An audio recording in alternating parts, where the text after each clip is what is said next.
Popular preacher Jack Hyles said something very beautiful. जाने माने प्रचारक जैक हाइल्स ने कुछ सुंदर कहा है। He said, failure is not disgrace उन्होंने कहा कि हार जो है वो शर्म की बात नहीं है, unless that you want to make the last chapter of your book. लेकिन अगर आप इस हार को अपने जीवन के या अपने जीवन की किताब के आखिर का अध्याय बना लेते हैं तो वो शर्मनाक बात हो The जाती most seasoned believers experience failure. है। और देखिए सबसे निपुण विश्वासी भी हार का सामना करता है। When you experience failure, जब हम हार का अनुभव करते हैं, it's not that you ask this question like, how did I allow it to happen? ये प्रश्न नहीं पूछना चाहिए कि मैंने कैसे होने दिया ये मेरे साथ। Instead, you need to ask this question, इसके बजाय ये प्रश्न पूछना है how हमको can I handle this failure? कि इस हार का सामना मैं किस तरह से करूं। My brothers and my sisters, मेरे भाइयों मेरी बहनों, any time that we fail, जब कभी भी हम हार जाते we, हैं, असफल हो जाते हैं, we indulge in negative and discouraging thoughts. तो हम जो है नकारात्मक बातों में और निराश करने वाली बातों में अपने आप को लगा लेते But हैं। let me tell you, it does no good to us. लेकिन मैं आपसे कहूं कि ये विचार, ये बातें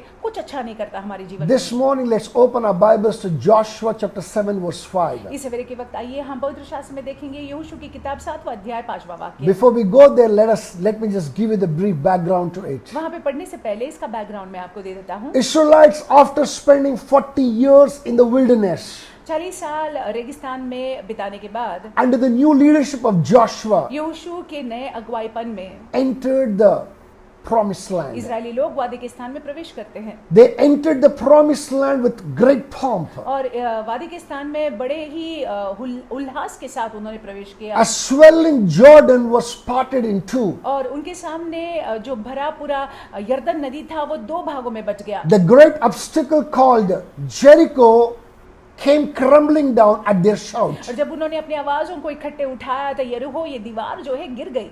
Israelites experienced resounding victory. और इजराइल ने बहुत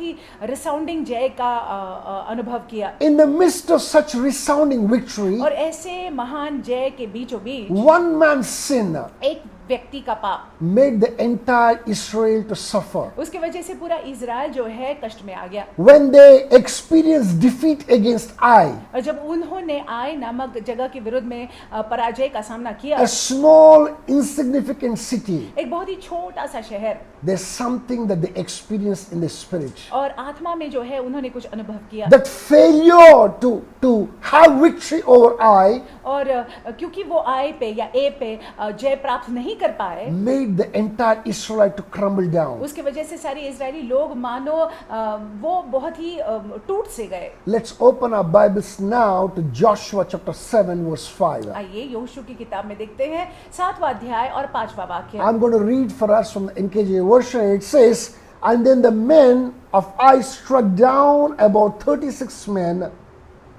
and they chased them from before the gate as far as Shebarim, and struck them down on the descent. Therefore the hearts of the people melted and became like water. तब एक के रहने वालों ने उनमें से कोई 36 पुरुष मार डाले और अपने फाटक से शबारिम तक उनका पीछा करके उतराई में उनको मारते गए। तब लोगों का मन पिघलकर जल सा बन गया। I want to once again read this last portion. It says, therefore the hearts of the people melted and became like water. ये आखिर के भाग को मैं पढ़ना चाहूंगा कि तब लोगों का मन पिघलकर जल सा बन गया।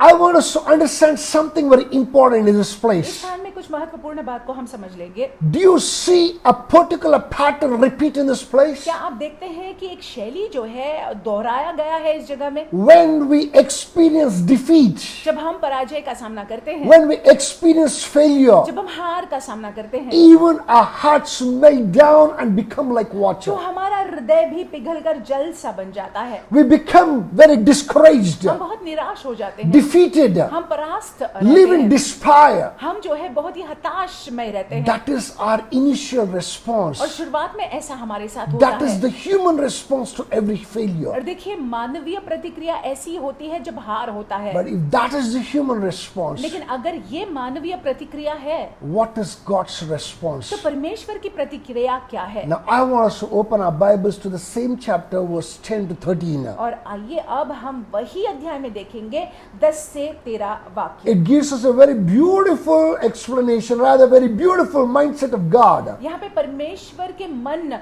मन की पहचान यहाँ पे हमको होता है। Here God is speaking to Joshua. यहाँ पे परमेश्वर योशू से बात करते It हैं। says, so the Lord said to Joshua, get up.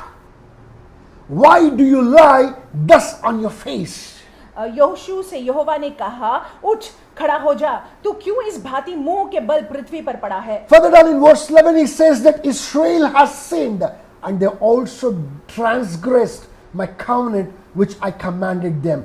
For they have even taken some of the accursed things and have both stolen and deceived, and they have also put it among their own stuff. इस्राएलियों ने पाप किया है और जो वाचा मैंने उनसे अपने साथ बंधाई थी उनको उन्होंने तोड़ दिया है। उन्होंने अर्पण की वस्तुओं में से ले लिया, वरन चोरी भी की और छल करके उसको अपने सामान में रख लिया है।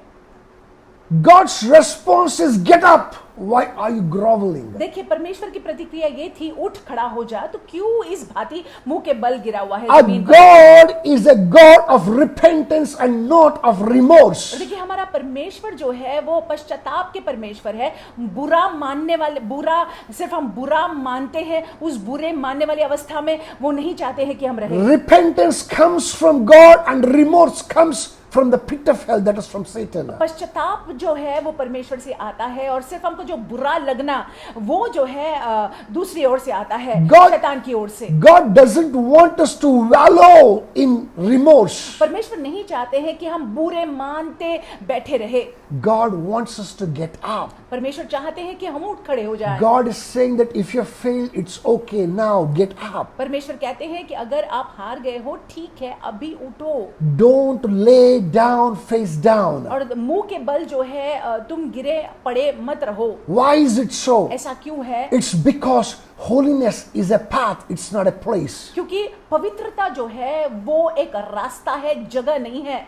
When you go off the path, when you go off track, जब आप रास्ते से भटक जाते हैं, when you go off track of holiness, जब आप पवित्रता के रास्ते से भटक जाते हैं या हट जाते हैं, God wants you to come back to that holiness. परमेश्वर चाहते हैं कि हम वापस रास्ते पर आ जाएं। He पवित्रता doesn't के। want you to remain in unholiness. He doesn't want you to remain in sin and remorse. और देखिए वो नहीं चाहते हैं कि हम अपवित्रता में बने रहे, हम बुरा मानते हुए बैठे रहे। He says, confess your sins. वो कहते हैं कि अपने पापों का कबूली करो, अंगीकार करो। We can see that in 1 John chapter 1 verse 9. पहले योना की किताब में हम देख सकते हैं पहला अध्याय और 9वां वाक्य। You and I are expected, you and I are called to confess. हमसे और आपसे ये अपेक्षा है कि हम कबूल करें अपने पापों को। Not conceal sin but confess sin. हमारे पापों को हम ढाके नहीं, लेकिन हमारे पापों को हम कबूल करें, उसका खुलासा करें। When we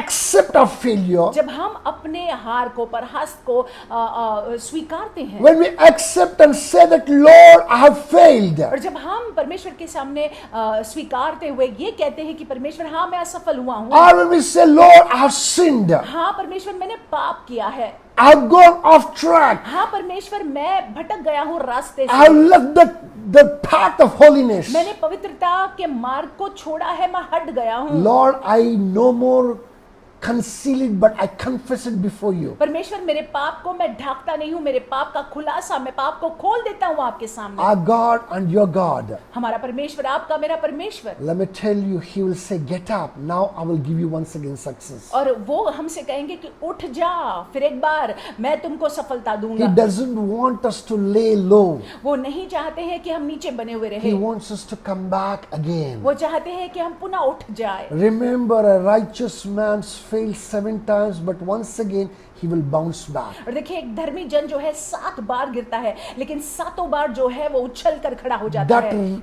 righteous man is none other than you and me. और देखिए वो धर्मी जन कौन है? आप और मैं हैं। Our righteousness is not in our own self-righteousness, but through that imputed righteousness of Jesus Christ. स्वयं की धार्मिकता नहीं, लेकिन जो धार्मिकता यीशु मसीह हमको देते हैं। When we stand in the righteousness that is been given to us, जब हम उस धार्मिकता में खड़े रहते हैं जो हमको दिया गया है, we stand in the right premise to acquire establish our victory. तो हम जो है सही जगह में खड़े हो जाते हैं और हम जय को हमारे जीवन में देख सकते हैं। I do not know what kind of defeat that you're going through हम this नहीं morning. जानते हैं इस सवेरे की वक्त कौन से हार का सामना आप कर रहे हैं। God Almighty is saying to you, सर्वशक्तिमान परमेश्वर आपसे कह रहे हैं, get up, son. उठो बेटा Stop being remorseful. और बुरा मानना बंद करो, Repent. पश्चाताप करो, मन Come फिराओ, back to me. मेरे पास वापस आ I will जाओ, give you success. मैं तुमको सफलता दूंगा। I believe that this particular word should encourage you. मेरा ये विश्वास है कि ये परमेश्वर का वचन ने आपको प्रोत्साहित करना है, Fill you with strength बल से आपको भर देना है, to go out and conquer all that God ever wants us to. ताकि आप जाकर जो है जय प्राप्त करें उन सारी बातों पर जो परमेश्वर चाहते हैं कि हम करें। With these things that I want us to go into the day इन बातों के साथ हम चाहते हैं कि हम दिन में जाएं freshly ताजे रूप में, with a renewed energy एक नए ऊर्जा के साथ, in the name of Jesus Christ. यीशु मसीह के नाम As से। you do it, जैसे आप ऐसा करते हैं, God is with you. परमेश्वर आपके साथ He है, will grant you success. वो आपको सफलता देंगे। Stay blessed. आशीषित रहिएगा।